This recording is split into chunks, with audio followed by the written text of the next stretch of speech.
안녕하세요. 국립호남권 생물자원관입니다. 이번 영상에서는 세균이란 주제에 대해 함께 살펴보도록 하겠습니다.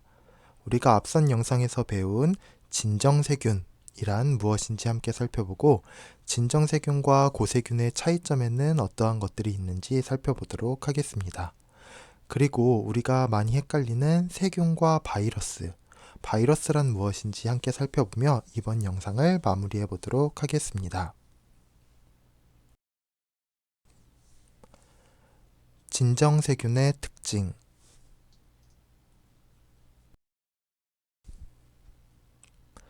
앞선 영상에서 학습했듯이 생물은 크게 분류학적으로 나누어 보면 진핵생물력, 진정세균력, 그리고 고세균력으로 총 3가지의 역으로 나뉜다는 것을 지난 영상에서 학습했습니다.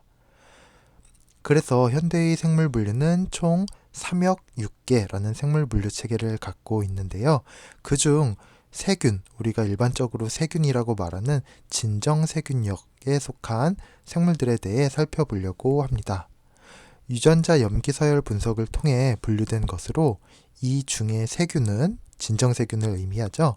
하등한 생물체로서 일반적으로 단세포로 이루어져서 활동하는 미생물을 총칭하며 영어 이름인 박테리아로도 사용되고 있습니다. 자, 그럼 세균의 특징을 함께 살펴보도록 하겠습니다. 먼저 세균은 핵을 가지고 있지 않은 단세포 원핵생물로 핵막이 없어 유전 물질인 하나의 큰 원형 DNA가 세포질에 퍼져 있습니다. 그리고 별도로 작은 원형 DNA인 플라스미드를 가지고 있기도 합니다. 여기서 플라스미드는 세균의 큰 특징 중 하나인데요. 세균의 세포 내에 있는 주 DNA와는 별도로 존재하는 둥근 고리 모양의 DNA로 독자적으로 복제가 가능하다는 특징을 가지고 있습니다. 아래 그림에서 보면 핵양체라고 표시된 부분이 주 DNA가 모여있는 부분을 의미하고요. 그 주변에 있는 작은 고리형 DNA가 플라스미드입니다. 다음 두 번째 세균의 특징은 단단한 세포벽을 가지고 있으며 대부분의 세포벽에는 탄수화물과 단백질로 구성된 펩티도글리칸이 포함되어 있다는 특징이 있습니다. 우리가 앞서 세포벽을 갖고 있는 생물체에는 식물, 그리고 균계도 있었는데요. 균계의 세포벽에는 키틴 성분으로 이루어져 있었고 식물의 세포벽은 셀룰로스, 섬유소 성분으로 이루어져 있었습니다. 이와는 달리 세균의 세포벽 성분은 펩티도글리칸 성분이 포함되어 있다는 것이 특징입니다. 여기서 펩티도글리칸이라고 하는 것은 다당류로 된 사슬에 비교적 짧은 펩타이드 사슬이 결합한 화합물로 세균의 세포벽 성분이라고 할 수 있겠습니다. 쉽게 이야기하면 탄수화물과 단백질로 구성된 성분이다, 물질이다 라고 이해해주면 되겠습니다. 아래 그림에서 보는 것과 같이 세균의 세포질을 먼저 세포막이 감싸고 있고 세포막의 바깥쪽에 세균의 세포벽이 있으며 세포벽의 바깥쪽에는 피막이라고 하는 캡슐이 세균을 감싸고 있는 형태입니다. 이어서 다음 세균의 특징은 앞서 살펴본 내용과 이어지는 내용으로 일부 세균은 세포벽 바깥쪽에 점착성 성분으로 이루어진 두꺼운 피막, 즉 캡슐을 가지고 있어서 세균의 부착을 도우며 숙주의 면역체계를 피하기도 한다는 특징을 갖고 있습니다. 세균이 다른 숙주세포에 침입하거나 할 때 이 피막 캡슐이 중요한 역할을 담당하고 있습니다. 다음 세균의 특징은 일부 세균은 편모를 가지고 있어 이동을 할 수 있다는 것입니다. 아래 그림에서 보이는 기다란 꼬리 같은 형태가 바로 세균의 편모가 되겠습니다. 다음으로 세균은 보통 분열을 할 때 이분법으로 빠르게 증식하여 대부분 1시간에서 3시간마다 한 번씩 분열하지만 최적의 환경 조건에서는 20분마다 한 번씩 분열을 할 수 있다는 특징을 갖고 있습니다. 그리고 아래 그림에서 보는 것처럼 기다란 편모 외에도 짧은 강모를 캡슐 바깥쪽에, 피막 바깥쪽에 갖고 있는데, 이 강모 같은 경우도 숙주세포에 침입을 할 때, 부착할 때 매우 중요한 역할을 담당하고 있습니다. 다음 6번째와 7번째 특징은 효소가 있어서 스스로 물질 대사를 한다는 특징입니다. 하나의 독립된 세포로서 숙주 없이도 살아갈 수 있다는 점이 세균의 특징입니다. 이 특징은 앞으로도 살펴볼 내용이지만 바이러스와는 커다란 차이가 되는 특징, 즉 세균 같은 경우는 단세포로 이루어져 있지만 그 단세포 하나하나가 생명체라는 것을 확인할 수 있는 특징이 되겠습니다. 7번째 특징은 증식 과정에서 독소를 만들어 분비하고 이 독소가 생물체의 세포나 조직을 손상시킬 수 있다는 점입니다.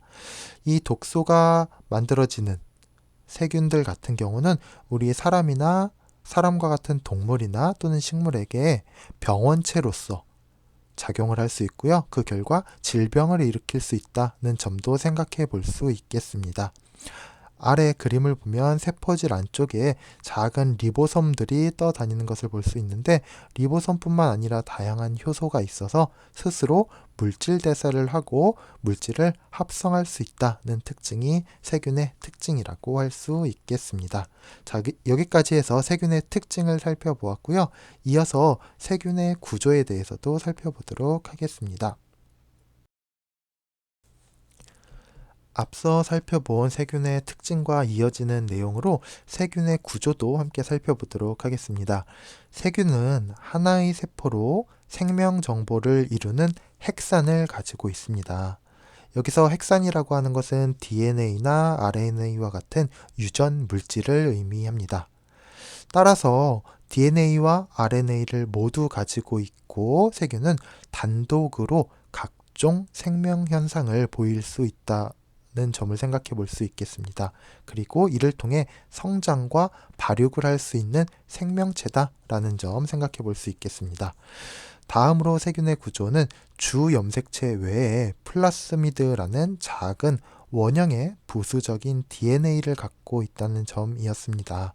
이 플라스미드 같은 경우 우리가 세균이 병원체로 작용할 경우에 그 병원체인 세균을 죽이기 위해 사용하는 항생제의 내성을 가지는 유전자가 이 플라스미드에 있기도 하다는 점을 우리가 특징으로 기억해야겠습니다. 따라서 앞으로도 살펴볼 내용이지만 항생제를 너무 많이 과도하게 사용하는 것은 항생제의 내성을 갖는 세균을 만들 수 있기 때문에 우리가 피해야 한다는 점도 생각해 볼 수 있겠습니다. 다음으로 세 번째는 세균은 세포벽을 가지고 일부 세균은 피막, 가장 바깥쪽에 캡슐에 쌓여 있다는 점 생각해 볼 수 있겠고요. 마지막으로 세균 중에는 편모가 있어서 운동성을 가지는 것도 있고 또 숙주세포에 붙을 수 있는 짧은 강모를 피막에 가지고 있는 종류도 있다는 점이 세균의 구조의 특징이 되겠습니다. 다음 그림을 통해 살펴보도록 하겠습니다.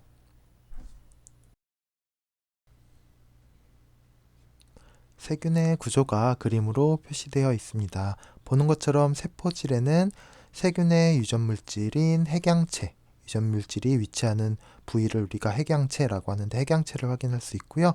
그 주위에 별도의 고리형 DNA인 플라스미드를 확인할 수 있습니다. 또 단백질을 합성할 때 사용되는 리보솜, 그리고 세균의 막 구조를 살펴보면 가장 안쪽에 세포막부터 세포막 바깥쪽에 세포벽, 그리고 일부 세균에서 관찰이 되는 가장 바깥쪽에 피막 구조, 캡슐 구조도 관찰이 되고 있습니다. 그리고 일부 세균은 편모와 같이 기다란 꼬리를 갖고 있어서 이를 통해 운동성을 갖는 세균도 있다는 것 확인했었고요. 그리고 피막의 바깥쪽에 짧은 털과 같은 구조가 있는데 강모라는 구조로서 숙주세포에 부착할 때 중요한 역할을 담당한다라는 것 살펴보았습니다.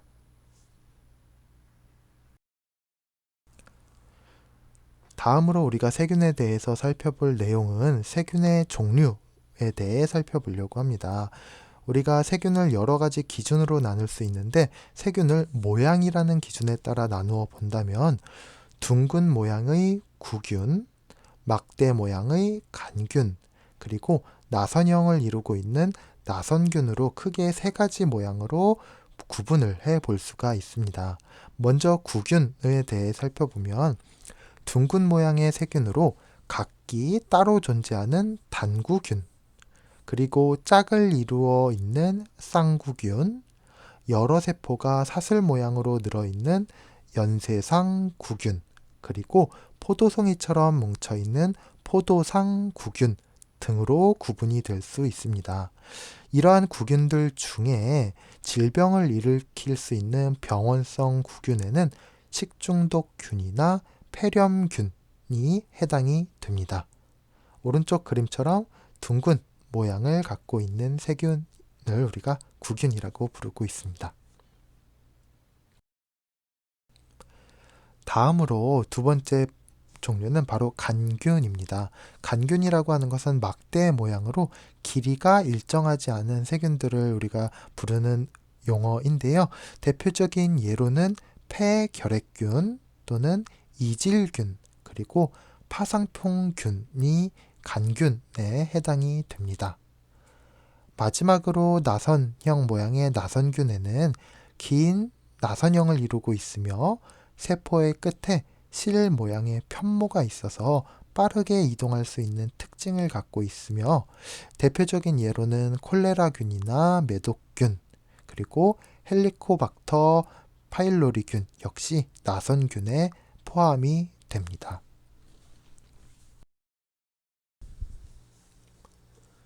세균은 앞에서 살펴본 모양에 따른 분류 외에도 세포벽의 화학적 구성 성분에 따른 분류 방법도 있습니다.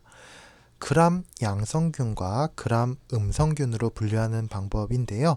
그람 염색 방법에 따라 나타나는 특징에 따라 이렇게 그람 양성균과 음성균으로 분류가 됩니다. 그람 양성균 같은 경우는 세포벽이 두꺼운 펩티도글리칸 층으로 이루어져 있다는 특징이 있는데 비해서 그람 음성균 같은 경우는 펩티도글리칸 성분이 적은 대신에 지질 다당체를 밖에 가지고 있어서 세포벽과 세포막 사이에 얇은 펩티도글리칸 층을 가지고 있는 세균입니다. 이와 같이 그람 양성균, 그람 음성균으로 세포벽의 화학적 구성 성분에 따라 세균을 분류하는 것은 백신을 개발하는 것과 같은 과정에서 매우 중요한 구분이 되고 있습니다. 과거에는 그람 염색 특성에 따라 그람 양성균과 그람 음성균으로 세균이 크게 나뉘어졌었는데요. 오늘날 현대에는 16S 리보솜의 소단위를 구성하고 있는 RNA, 즉 16S RNA를 이용한 분류 체계가 확립되면서 20개가 넘는 그러니까 생물 분류 단계에서 문 단계로 구분되고 있다는 내용까지 참고로 알아두면 좋겠습니다. 이 외에도 세균을 분류할 때는 영양 방식에 따라 세균을 분류할 수도 있습니다. 크게 종속 영양세균과 독립 영양세균으로 나눌 수가 있는데 종속 영양세균 같은 경우는 스스로 유기물을 합성하지 못하기 때문에 다른 생물이 만든 유기물을 이용하여 살아가는 세균들을 우리가 종속 영양세균이라고 합니다. 대표적인 예로 폐렴 쌍구균, 대장균, 콜레라균, 젖상균 등이 종속 영양세균에 해당이 됩니다. 이와는 달리 독립 영양세균 같은 경우는 스스로 유기물을 합성하여 살아가는 세균으로서 유기물 합성에 사용하는 에너지에 따라 화학합성 세균이냐 아니면 광합성 세균이냐, 이렇게 두 가지로 구분을 할 수가 있겠습니다.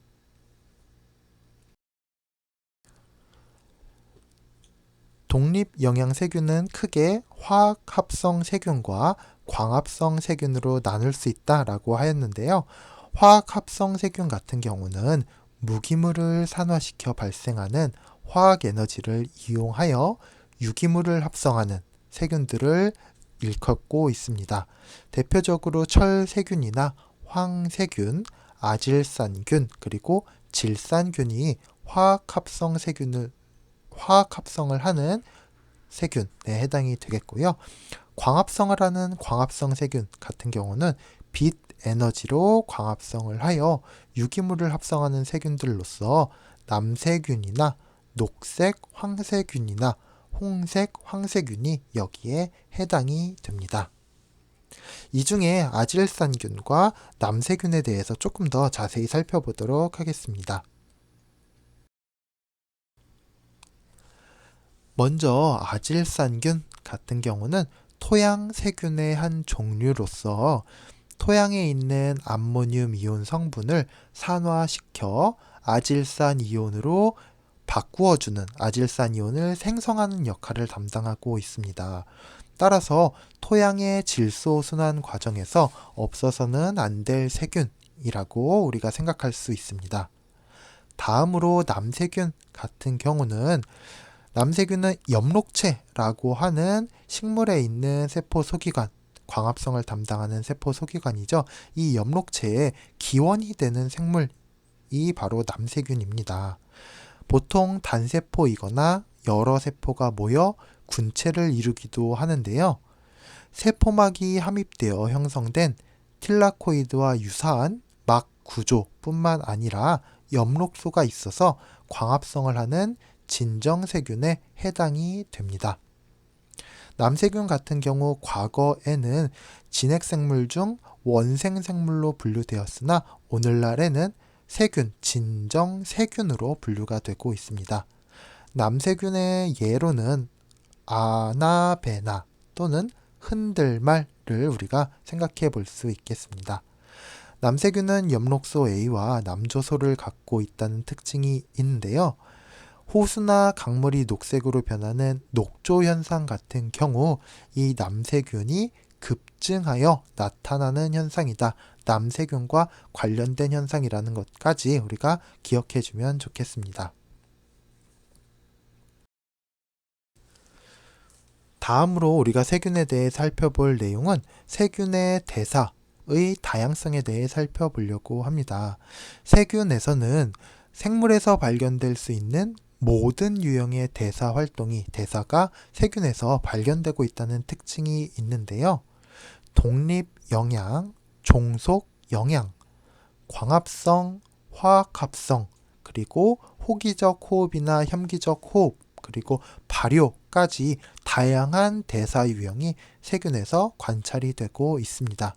또한 한 세균이 여러 유형의 대사를 할 수도 있다는 특징을 갖고 있습니다. 한 예로 대장균 같은 경우는 호기적인 환경, 산소가 충분한 호기적인 환경과 혐기적인 환경, 산소가 부족한 혐기적인 환경에서 전부 생장이 가능한 종속 영양세균인데 환경에 따라서 대장균은 호기적인 호흡을 하기도 하고 혐기적인 호흡 또는 발효에 의한 생장도 모두 가능하다라고 합니다. 또 다른 예로는 광합성이나 화학합성 독립영양세균의 경우 종속영양에 의해서도 생장을 할 수 있을 뿐만 아니라 유기물을 탄소원으로 이용하는 혼합 영양형인 경우가 많다라고 할 수 있겠습니다. 즉, 한 세균이 한 가지 유형의 대사만 하는 것이 아니라 주변 환경에 따라 다양한 유형의 대사를 할 수 있다는 점 또한 세균의 큰 특징이다라고 할 수 있겠습니다.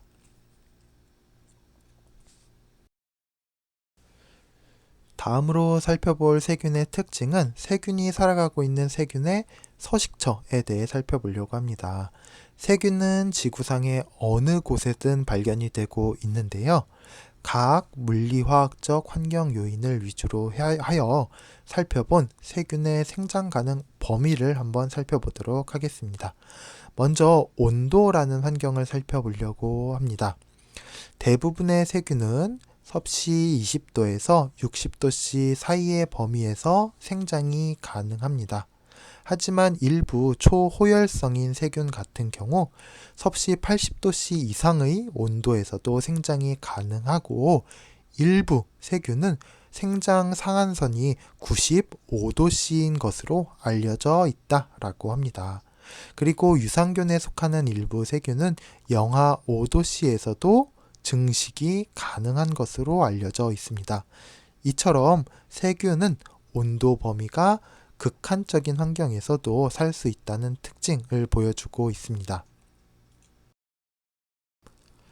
다음으로 살펴볼 환경 요인은 pH로서 대부분의 세균은 pH 5에서 pH 8의 범위에서 서식하고 있습니다. 하지만 일부 세균 같은 경우는 pH 1에서 생장이 가능한 매우 극단적인 호산성 세균으로 알려져 있습니다. 매우 강한 산성 환경에서도 살 수 있는 것이지요. 그리고 또 일부 광합성 세균인 남세균의 경우에는 pH 12에서 생장이 가능하고, 그러니까 매우 강한 염기성인 환경에서 생장이 가능하고, 일부 다른 세균들 같은 경우도 pH 10 이상에서 생장이 가능한 호알칼리성 세균들도 있다라고 알려져 있습니다. 마지막으로 염분 농도, 즉 염도 환경 조건에서 세균이 살아가는 모습을 살펴보면 대부분의 세균은 5% 이내의 염도 범위에서 생장이 가능한 것으로 알려져 있는데, 일부 세균은 염분 농도가 20%를 상회하는 염도에서도 생장이 가능한 것으로 알려져 있어 지금 살펴본 온도, pH, 염도라는 환경 조건 세 가지에서 일부 세균들은 매우 극단적인 환경에서도 살 수 있다는 것을 살펴보았습니다. 다음으로 일부 세균들 같은 경우 병원체로서 작용을 하여 질병을 일으키는 세균들도 있는데요. 세균에 의한 질병과 관련된 내용들을 함께 살펴보도록 하겠습니다. 세균에 의한 질병의 감염 경로를 먼저 살펴보면, 세균에 의한 질병은 음식물의 섭취, 호흡에 의한 흡입 또는 다른 사람과의 접촉 등에 의해서 전염이 되고 있습니다. 만약 세균에 감염이 된다면 그 부위에 염증이 생기고 세균이 분비하는 독소로 인해 세포가 변하거나 파괴되어 우리가 질병에 걸리게 되는 것입니다. 세균의 독소는 크게 외독소 그리고 내독소 두 가지로 구분이 되고 있는데요. 외독소 같은 경우는 세균이 밖으로 방출하는 수용성 단백질로 매우 독성이 강한 특징을 갖고 있습니다. 이에 비해 내독소 같은 경우는 세균이 죽고 난 후에 세균이 분해되는 과정에서 방출되는 성분들을 내독소라고 일컬어 주고 있습니다. 다음으로 세균에 의해 일어나는 질병의 예로는 파상풍, 세균성 식중독, 탄저병, 폐혈증이나 결핵, 그리고 매독, 폐렴과 같은 질병들이 세균에 의해 발생하는 질병이 되겠습니다. 이 중에 파상풍 같은 경우는 파상풍균에 의해 유발이 되며 근육 이완을 방해하는 신경 독소에 의해서 몸의 근육이 수축되고 마비되어 경련이 일어나며 심한 경우에는 질식으로 인해 호흡을 하지 못해 사망에 이르게 되는 매우 무서운 질병이 되겠습니다. 그리고 식중독 같은 경우는 보툴리누스균, 대장균, 황색 포도상구균 등과 같은 식중독을 일으키는 세균에 의해 유발이 되며 음식물 섭취 후 구토나 설사, 복통, 발열 등의 증상이 나타나는 특징을 갖고 있는 질병이 되겠습니다. 이처럼 우리가 일상생활에서 겪을 수 있는 많은 질병들을 일으키는 병원체는 바로 세균이라는 것, 우리가 생각해 볼 수 있겠습니다. 이어서 세균에 의한 질병을 치료하는 방법을 살펴보면 보통 세균을 죽이기 위한 항생제라는 약을 처방하여 이 치료를 하고 있는데요. 항생제라고 하는 것은 주로 세균의 생장을 억제하거나 세균을 죽게 만드는 물질을 우리가 항생제라고 이야기해 줍니다. 크게 네 가지로 항생제의 성분을 나누어 볼 수가 있는데, 먼저 첫 번째는 세균의 세포벽 합성을 억제하거나 터뜨려서 세균의 생장을 막고 죽게 만드는 것입니다. 대표적인 예로 페니실린이라고 하는 항생제의 성분이 이와 같은 역할을 하고 있습니다. 두 번째는 세균이 단백질 합성을 억제하도록, 단백질 합성이 억제되는 물질의 성분인데요. 대표적인 항생제가 바로 테트라사이클린이라는 성분입니다. 이와 같이 세균이 단백질 합성을 하지 못한다면 세균은 결국 생장하지 못하고 죽게 될 것입니다. 세 번째로 세균의 세포막을 망가뜨리는 물질을 항생제로 사용하기도 하는데요. 대표적인 예가 폴리마이신이라는 항생제 성분입니다. 이도 역시 세균의 세포막이 망가지면 세균이 죽을 수밖에 없기 때문에 우리가 세균성 질병을 치료하는 항생제로 이용을 해주고 있습니다. 마지막으로 DNA와 같은 핵산의 합성을 억제하는 물질도 항생제로 이용이 가능한데 대표적인 항생제가 바로 퀴놀론이라고 하는 항생제 성분이 되겠습니다. 이처럼 세균에 의한 질병을 치료하기 위해서는 우리가 항생제를 이용한다는 점 기억해 주면 좋겠습니다. 그런데 우리가 항생제를 이용할 때는 한 가지 주의할 점이 있다라고 하였는데요. 어떤 세균들 같은 경우, 일부 세균들은 세균들이 갖고 있는 별도의 고리형 DNA인 플라스미드에 특정 항생제에 대한 내성을 갖게 하는 유전자가 존재하기도 한다는 내용을 우리가 세균의 특징을 학습할 때 우리가 살펴보았습니다. 따라서 항생제의 과다한 사용은 세균이 이 항생제의 내성을 갖게 하는 세균의 수를 증가시키는 요인이 될 수 있기 때문에, 그런 부작용을 생기게 할 수 있기 때문에 항생제는 항상 적정량을 사용해야 한다는 점 또한 세균의 특징과 연관지어서 기억해 주면 좋겠습니다.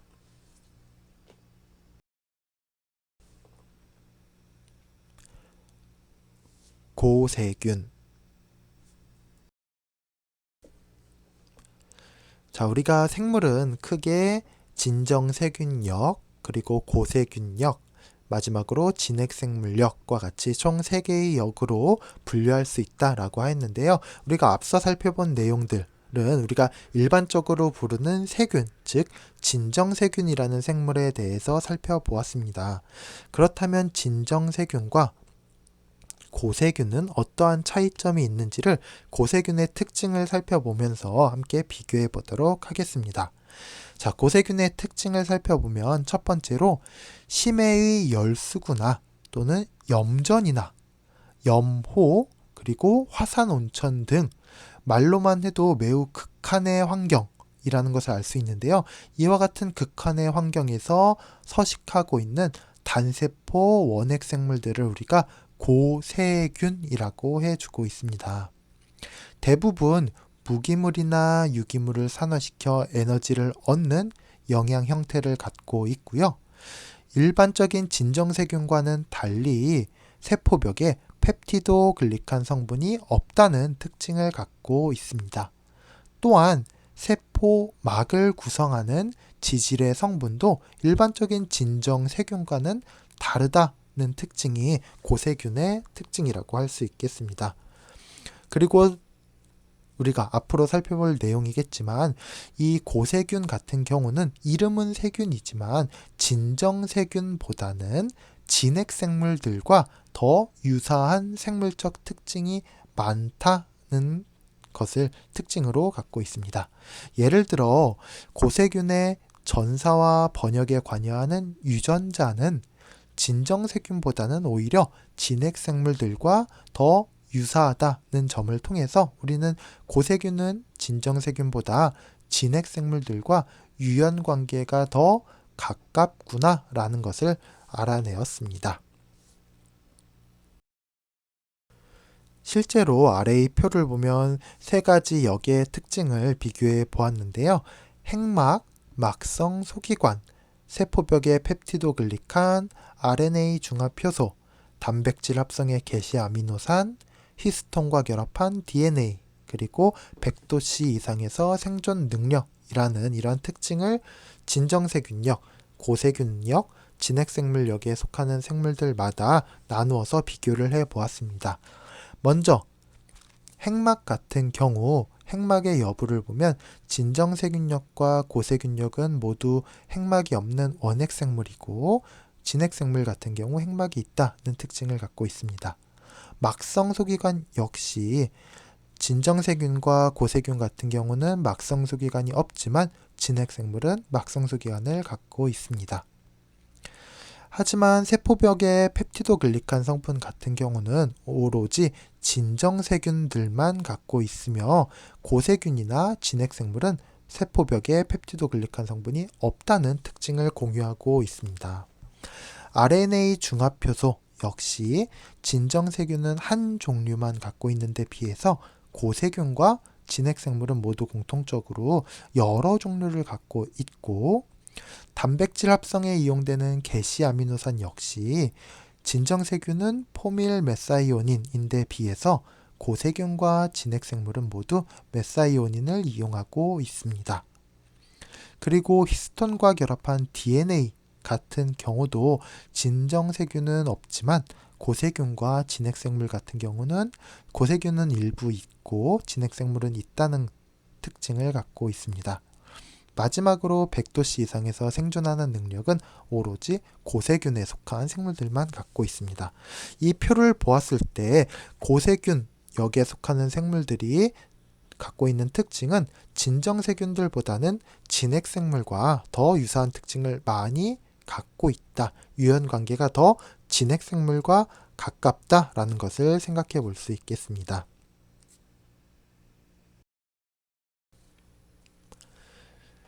자, 고세균의 분류를 한번 해보려고 하는데요. 고세균 같은 경우 특징, 생물적인 특징이나 서식지에 따라서 크게 극호염균, 극호열균, 그리고 메테인 생성 세균 이렇게 세 가지로 구분을 할 수가 있습니다. 극호염균 같은 경우는 호염성 고세균으로도 불러주는데 그레이트 솔트호 또는 염전, 사해 등과 같이 염분 농도가 매우 높은 곳에서 서식을 하고 있습니다. 모양 같은 경우는 구형, 막대형, 정육면체 등 형태는 다양하다는 특징을 갖고 있습니다. 다음으로 극호열균, 호열성 고세균이라고도 불러주는데요. 극호열균의 특징 같은 경우는 황이 풍부한 화산온천이라던가 심해의 열수구 와 같이 온도가 매우 높은 곳에서 서식한다는 특징이 있습니다. DNA와 단백질이 높은 온도에서도 안정된 상태로 유지되기 때문에 이와 같은 환경에서도 살아갈 수 있는 것입니다. 그렇기 때문에 100도씨가 넘는 환경에서도 높은 온도에서도 서식할 수 있다는 특징을 갖고 있는 세균들, 고세균들이 되겠고요. 마지막으로 메테인 생성 세균 같은 경우는 혐기성 세균으로 습지나 늪, 초식동물의 장, 하수처리 시설, 심해 서식지 등 산소가 매우 부족한 환경에서 살아가고 있는 세균들이 되겠습니다. 이러한 메테인 생성균 같은 경우는 이산화탄소를 이용하여 수소를 산화하는 과정에서 메테인이 생성된다는 특징을 갖고 있습니다. 자, 여기까지 해서 우리가 앞서 살펴본 진정세균과 고세균의 차이점들을 비교해 보았습니다. 그리고 고세균만이 갖는 특징들이 어떠한 것들이 있는지 함께 살펴보았습니다. 바이러스. 자, 마지막으로 살펴볼 내용은 우리가 보통 일상생활에서 세균과 바이러스를 혼동하는 경우가 많이 있는데요. 세균과 바이러스의 차이를 한번 살펴보려고 합니다. 먼저 세균 같은 경우는 우리가 박테리아라고도 이야기해 주는데, 생물체 가운데 가장 미세하고 하등에 속하는 단세포 생활체로 스스로 에너지와 단백질을 만들며 독립적으로 생존하는 생물체입니다. 구조는 엽록체와 미토콘드리아 없이 세포막과 원형질만으로 매우 간단하게 이루어져 있으며, 육안으로는 볼 수 없을 정도의 작은 크기를 갖고 있습니다. 다른 생물체에 기생하여 병을 일으키기도 하지만, 발효나 부패작용으로 생태계의 물질 순환에서 중요한 역할을 담당하는 생물체가 바로 세균이 되겠습니다. 우리가 앞서 살펴본 내용들, 진정세균에서 살펴본 내용들을 한번 되짚어 보면 좋을 텐데요. 자, 이러한 세균이 갖는 특징들을 몇 가지 정리해 보면, 먼저 세포막, 세포벽, 핵산, 단백질 등 하나의 독립된 세포로 이루어져 있다는 특징이 첫 번째 특징이 되겠고요. 두 번째로 땅, 물, 공기 등 양분이 있는 어느 곳에나 기생하고 스스로 세포 분열을 하면서 생존이 가능하다는 특징이 있습니다. 크기 같은 경우는 1에서 5 마이크로미터 정도 되는데, 여기서 마이크로미터라고 하는 단위는 100만 분의 1미터 단위라는 것 참고해 주면 되겠습니다.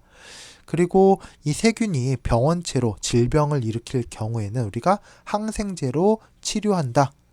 보통 세균의 세포벽을 약하게 하여 하는 물질을 항생제로 이용해 치료한다는 것까지 우리가 앞서 살펴본 내용들을 여기서 다시 한번 정리해 보았습니다. 그렇다면 바이러스는 어떠한 특징이 있는지 이어서 비교해서 살펴보도록 하겠습니다.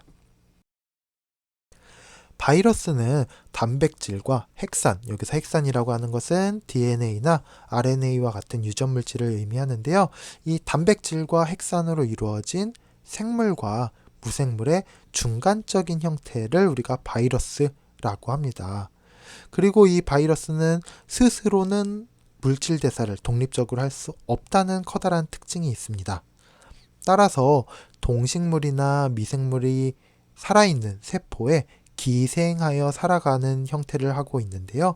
세포 속에 들어가서, 숙주세포 속에 들어가서 침투한 바이러스는 자신의 핵산을 이용해서 자신을 무수히 복제하면서 증식하는 생활의 형태를 갖고 있습니다.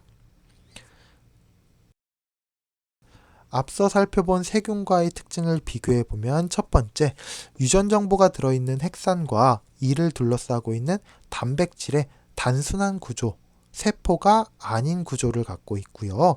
두 번째로, 살아있는 생물체의 세포를 숙주로 해야만 살아갈 수 있다. 자신이 살아갈 수 있다. 독립적으로는 살아갈 수 없다는 특징을 갖고 있고, 크기는 30에서 700 나노미터 로서, 여기서 나노미터라고 하는 단위는 마이크로미터보다 훨씬 더 작은 단위로 10억 분의 1미터를 나타내고 있습니다. 즉 크기가 세균보다 훨씬 작다는 것을 의미하고 있고요. 만약에 바이러스가 병원체로서 작용하여 질병을 일으킬 경우에는 항생제를 이용해서 치료하는 것이 아니라 바이러스 백신이나 또는 항바이러스제가 이용되고 있습니다. 여기서 백신은 바이러스를 약하게 만들거나 죽여서 몸속에 일부러 밀양 주입해 우리의 면역 체계를 만드는 것이 백신이 되겠고, 항바이러스제 같은 경우는 몸에 침입한 바이러스의 증식을 억제하거나 바이러스 자체를 없애는 물질을 우리가 항바이러스제라고 합니다. 따라서 이 병원체를 대처하는 방법에서도 세균과는 차이가 난다는 특징을 갖고 있습니다. 자, 그럼 표로 세균과 바이러스를 비교해 보면, 먼저 차이점에는 세균은 세포 구조인 데 비해 바이러스는 비세포 단계다. 세균은 숙주 없이 독립적으로 증식이 가능한 데 비해 바이러스는 숙주 없이는 증식이 불가능하다. 세균은 항생제로 치료가 가능하지만 바이러스는 바이러스제나 백신으로 치료를 해야 하는데 이마저도 개발이 쉽지 않다는 특징, 차이점을 갖고 있습니다. 하지만 일부 공통점도 갖고 있는데요. 질병을 일으키는 병원체로 작용한다는 점, 그리고 유전물질, 즉 핵산을 가지고 있다는 점은 세균과 바이러스의 공통점이라고 할 수 있겠습니다. 세균은 진정 세균계, 즉 생물로 분류가 되지만 바이러스는 생물과 무생물의 중간적인 단계로 분류가 되고 있습니다.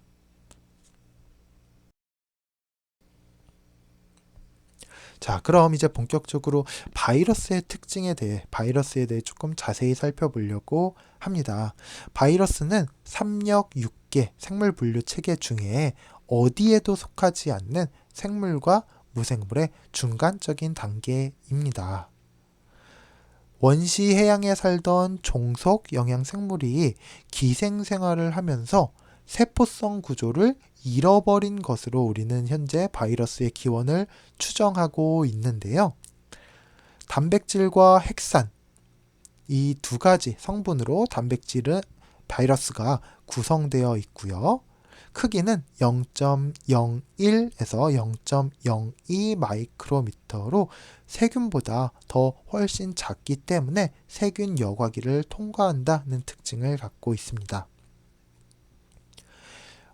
바이러스 같은 경우 물질 대사에 필요한 효소가 없고 세포 구조를 갖고 있지 않다는 특징이 있는데, 따라서 바이러스는 홀로 독립적으로는 물질 대사를 수행할 수 없고 그 결과 살아있는 다른 동식물의 숙주세포 안에서만 증식이 가능하다는 생활적인 특징을 갖고 있습니다.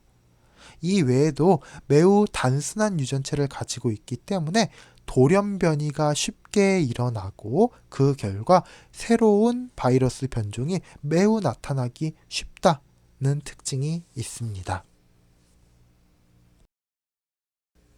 이러한 바이러스의 특징을 무생물적인 특징과 생물적인 특징으로 나누어서 표로 정리해 본다면, 먼저 무생물적인 특징에는 다른 생물체 밖에서는 단백질과 핵산의 결정체로 존재하며 독자적인 효소가 없어서 스스로 물질 대사를 하지 못한다는 점이 무생물적인 특징이 되겠습니다. 따라서 숙주세포에 들어가야만 숙주세포의 효소를 이용하여 물질 대사를 할 수 있게 되는 생활적인 특징을 보이고 있고요. 이에 비해 생물적인 특징도 일부 갖고 있는데, 숙주세포에 들어가서는 숙주세포의 물질대사 기구를 이용하여 물질대사를 할 수 있고, 또 유전물질을 복제하여 증식이 가능하고 유전현상을 나타낸다는 특징은 생물적인 특징이 되겠습니다.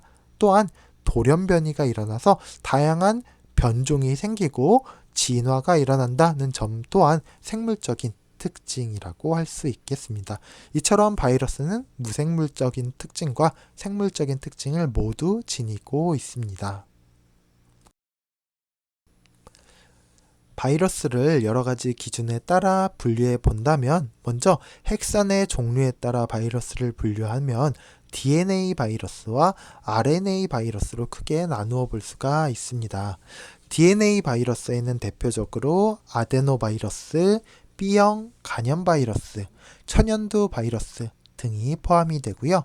RNA 바이러스에는 소아마비 바이러스, 홍역 바이러스, 사람 면역 결핍 바이러스, 인플루엔자 바이러스 등이 RNA 바이러스에 속하고 있습니다.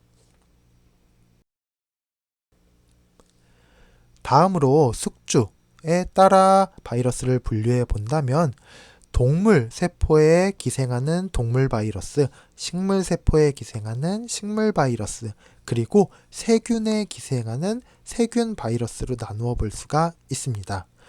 동물 바이러스에는 천연두 바이러스, 홍역 바이러스, 소아마비 바이러스, 인플루엔자 바이러스, 아데노바이러스 등이 동물 바이러스에 해당이 되고요. 식물 바이러스에는 담배 모자이크 바이러스, 토마토 바이러스 등이 있습니다. 마지막으로 세균에 기생하는 세균성 바이러스에는 박테리오 파지가 해당이 됩니다.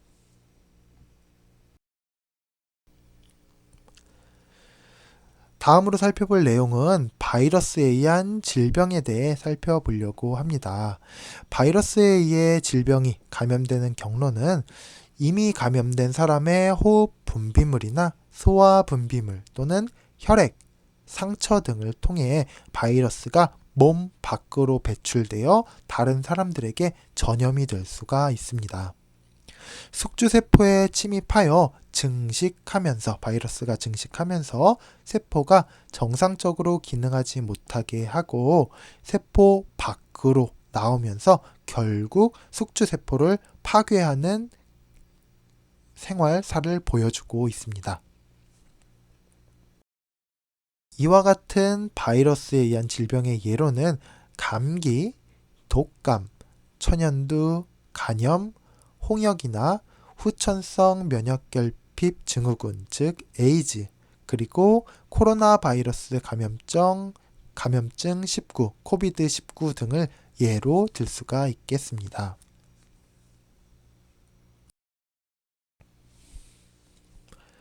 우리가 앞에서도 살펴보았듯이 바이러스에 의한 질병의 치료는 세균에 의한 질병의 치료와는 조금 다르다라고 하였습니다.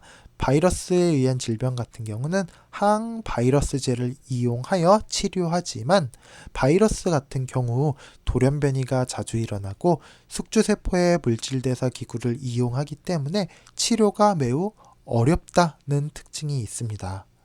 그리고 바이러스제가 숙주세포에도 독성을 나타내는 경우가 있기 때문에 항바이러스제 사용도 쉽지 않다는 점을 우리가 바이러스에 의한 질병의 치료 특징으로 기억해 주면 되겠습니다.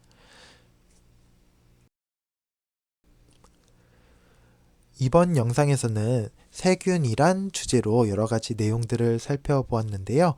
진정세균에 속한 생물들의 특징, 그리고 고세균과 진정세균의 차이점은 무엇인지, 그리고 마지막으로 바이러스란 무엇인지에 대해서 함께 살펴보았습니다. 이번 영상이 여러분에게 유익하였길 바라며 다음 영상에서 만나도록 하겠습니다. 감사합니다.